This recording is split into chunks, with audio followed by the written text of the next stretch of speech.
માં ગંગા દ્વારા 8 વસુઓને શ્રાપથી મુક્ત કરવાની વાર્તા। બ્રહ્માંડમાં જીવંત શરીરોના જીવનને ખુશ અને સતત રાખવા માટે ભગવાને વિવિધ અધિકારીઓ બનાવ્યા અને તેમને બધા કાર્યો સોંપ્યા જેથી બ્રહ્માંડ સરળતાથી ચાલે, જેથી બધા જીવો તેમના જીવંત શરીરમાં તેમના કાર્યોના ફળનો આનંદ માણતી વખતે ભગવાનને પ્રાપ્ત કરી શકે અને માયાથી મુક્ત થઈ શકે। આ અધિકારીઓમાં 8 વસુ છે જે વિવિધ તત્વો, કાળ વગેરેનું પ્રતિનિધિત્વ કરે છે। પહેલા વસુનું નામ આપ છે અને તે પાણીના સૂક્ષ્મ ભાગનું પ્રતિનિધિત્વ કરે છે। બીજો વસુ ધ્રુવ છે, તે અવકાશમાંના બધા નક્ષત્રોનું પ્રતિનિધિત્વ કરે છે વગેરે। ત્રીજો વસુ સોમ છે, જે ચંદ્રના ભાગો અને તબક્કાઓનું પ્રતિનિધિત્વ કરે છે। ચોથો વસુ ધાર અથવા ઘર છે અને તે પૃથ્વી તત્વના સૂક્ષ્મ ભાગનું પ્રતિનિધિત્વ કરે છે। પાંચમો વસુ અનિલ અથવા અનિલ છે અને તે પવન તત્વના સૂક્ષ્મ ભાગનું પ્રતિનિધિત્વ કરે છે। છઠ્ઠા વસુ અનલ અથવા આનલ છે અને તે અગ્નિ તત્વના સૂક્ષ્મ ભાગનું પ્રતિનિધિત્વ કરે છે। સાતમા વસુ પ્રત્યુષ અથવા પ્રત્યુષા છે અને તે સમય અથવા પ્રભાતના સૂક્ષ્મ ભાગ અને સૂર્યના તબક્કાઓનું પ્રતિનિધિત્વ કરે છે। આઠમા વસુ પ્રભાસ છે, તે આકાશ તત્વ અને અગ્નિના પ્રકાશ ભાગનું પ્રતિનિધિત્વ કરે છે। આ રીતે ભગવાને તેમને 5 મહાભૂતો અને અવકાશના 3 અવકાશી ભાગોના પ્રતિનિધિ બનાવ્યા, જેથી બધા જીવંત શરીરો અને જીવોને નશ્વર જગતમાં તેમનું યોગ્ય સ્થાન અને સુખ મળે। આ બધામાં 8મા વસુ સૌથી ચપળ, પ્રભાવશાળી હતા અને કોઈનું સાંભળ્યા વિના તરત જ પોતાનો નિર્ણય લેતા અને જે યોગ્ય લાગતું તે કરતા। તેમણે ફરી ક્યારે તેના વિશે વિચાર્યું નહીં। એકવાર બધા વસુઓએ વિચાર્યું કે લગ્ન પછી બધા સાથે મળીને જંગલમાં ફરવા જશે અને પ્રકૃતિની સુંદરતાની પ્રશંસા કરશે। લગ્ન પછી બધા વસુઓ તેમની પત્નીઓ સાથે તેમના દિવ્ય ઘોડા રથ પર મોટા વસુના મહેલમાં ભેગા થયા અને ત્યાંથી બધા જંગલ તરફ જવા લાગ્યા। પ્રભાસે જોયું કે 3 ગરુડ એક મોટા સાપ પર હુમલો કરી રહ્યા હતા અને તેને ઉપાડીને ઉડાન ભરી રહ્યા હતા જેથી તેઓ તેને મારી શકે અને તેને પોતાનો ખોરાક બનાવી શકે। સાપ ખૂબ જ ઘાયલ થયો હતો પરંતુ તેણે હાર ન માની અને તેની પૂંછડીથી હુમલો કર્યો અને 3 ગરુડના પંજામાંથી છૂટીને જમીન પર પડી ગયો। બધા વાસુઓ પોતાના રથ સાથે સીધા સાપ પાસે પહોંચ્યા અને ત્યાંથી 3 હુમલો કરનારા ગરુડને ભગાડ્યા।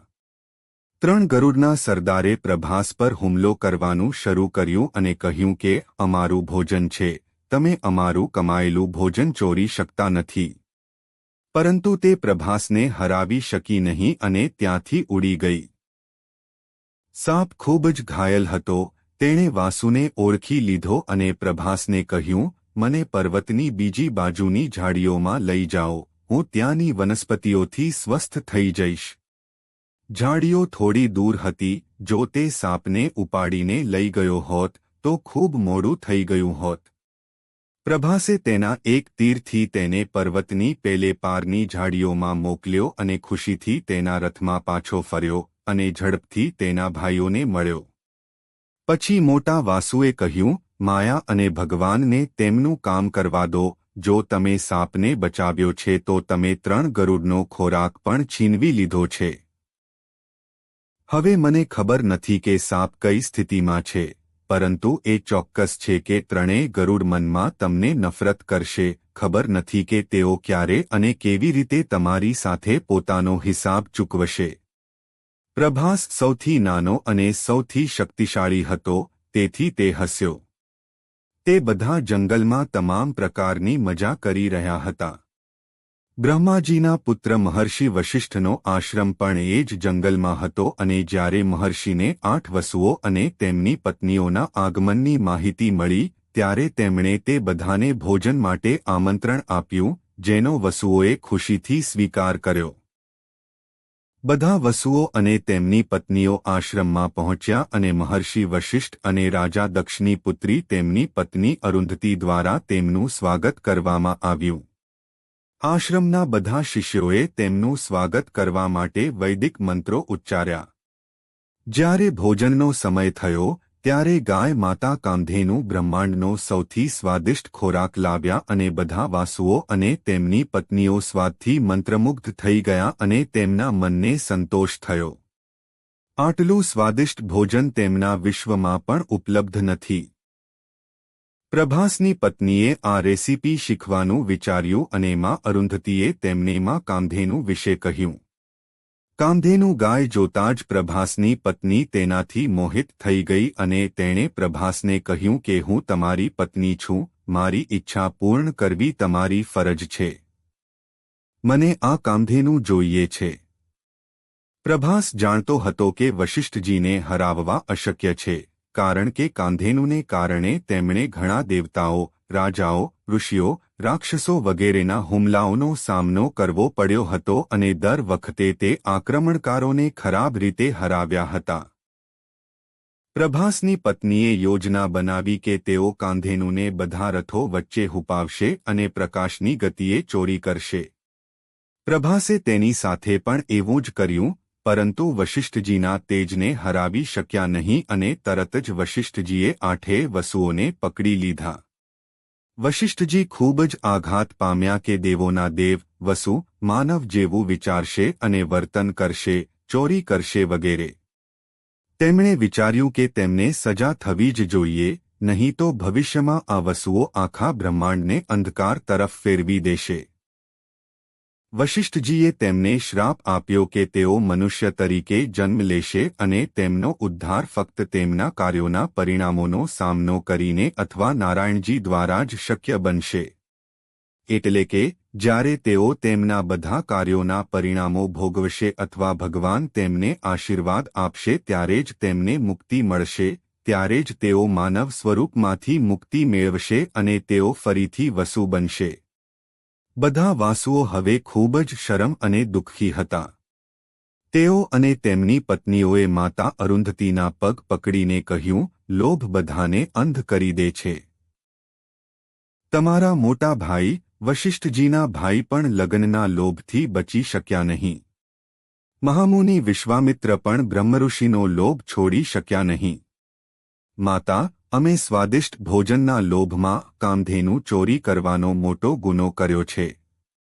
માતા, મહાન ઋષિનો શ્રાપ નિષ્ફળ જઈ શકે નહીં, તમે ફક્ત અમને રસ્તો બતાવો.